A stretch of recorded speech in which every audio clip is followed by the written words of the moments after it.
نہایت ہی قابل صد احترام دوستوں بزرگوں، آج ماہ شعبان المعظم کا آخری جمعہ ہے اور اس کے ساتھ ہی انشاءاللہ ماہ رمضان کی بہاریں شروع ہونے والی ہیں،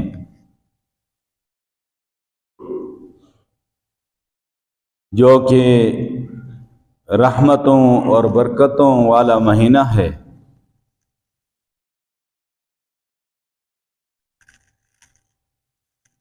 اور اللہ نے اپنے پیارے نبی کی امت پر یہ خصوصی فضل اور کرم فرمایا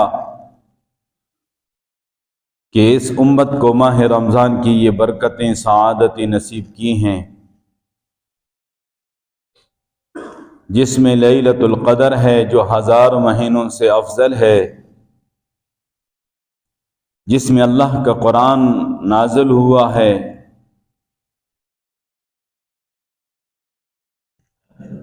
ماہ شعبان کے آخری ایام میں ہمارے پیارے نبی صلی اللہ علیہ وسلم کا مبارک یہ معمول تھا کہ رمضان کے بارے میں اپنی امت کو آگاہ فرماتے اور چنانچہ اس سلسلے میں ایک طویل حدیث حضرت سلیمان فارسی رضی اللہ تعالی عنہ سے مروی ہے۔ میں بجائے اس کے کہ کوئی اور بات کروں، اس مبارک حدیث شریف کا الفاظ کو آپ کے سامنے رکھنا چاہوں گا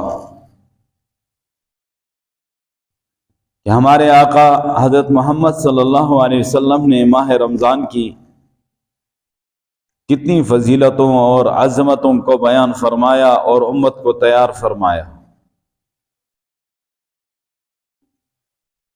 تو فرمایا یا ایھا الناس، اے لوگوں، قد اظلکم شہر عظیم، بے شک تم پر ایک عظیم مہینہ آنے والا ہے، مبارک، بہت برکتوں والا مہینہ آنے والا ہے،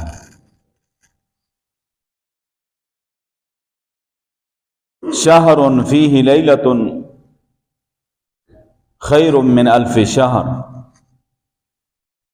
وہ مبارک مہینہ کہ جس میں ایک رات ہے جو 1000 مہینوں سے زیادہ افضل ہے۔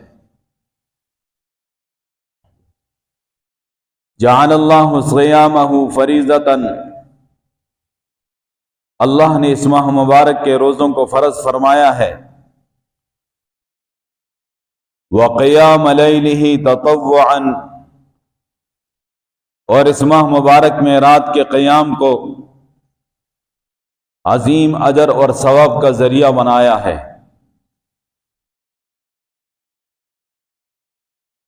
تو گویا کہ ماہ رمضان کے لیے آپ صلی اللہ علیہ وسلم نے اپنی امت کو تیار فرمایا تاکہ وہ ماہ رمضان کا استقبال خوش دلی کے ساتھ کریں اور ذہنی طور پہ، دلی طور پہ سکون اور خوشی محسوس کرتے ہوئے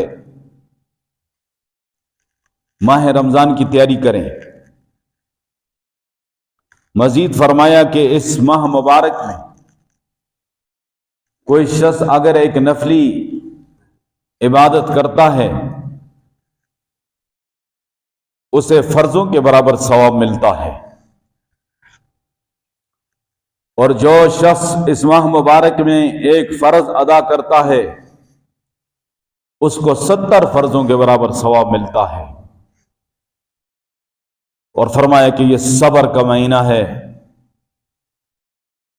اور صبر کا بدلہ وہ جنت ہے، یہ انسانوں کے ساتھ غمخواری اور ہمدردی کا مہینہ ہے۔ اور فرمایا کہ جو اپنے ملازم بوجھ کم کر دے گا ماہ رمضان میں، اللہ تبارک و تعالی اس کی کامل مغفرت فرما دیں گے اور اللہ اسے جہنم سے خلاصی عطا فرما دیں گے۔ اور فرمایا کہ جو ماہ رمضان میں کسی روزے دار کو روزہ افطار کراتا ہے، اللہ تبارک و تعالی اس خوش نصیب انسان کو وہ پورا اجر عطا فرماتا ہے جو روزے دار کو اللہ عطا کرتا ہے، لیکن روزے دار کے اجر اور ثواب میں کمی نہیں آتی۔ صحابہ اکرام نے عرض کیا، یا رسول اللہ صلی اللہ علیہ وسلم، ہم میں سے ہر کوئی اتنی استطاعت نہیں رکھتا کہ کسی کو روزہ افطار کرایا جا سکے۔ پیارے محبوب صلی اللہ علیہ وسلم نے فرمایا،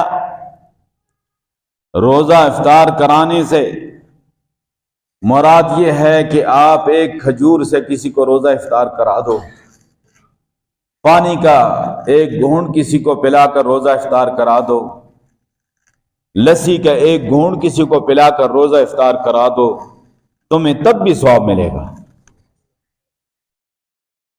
اور یہ اس پر موقوف نہیں ہے کہ کسی کو پیٹ بھر کر کھانا کھلا دیا تو تب ثواب ملے گا، وہ تو نور علی نور ہوگا، لیکن جس کی حیثیت اتنی ہے تو اس کے مطابق یہ اجر ثواب اور کما سکتا ہے۔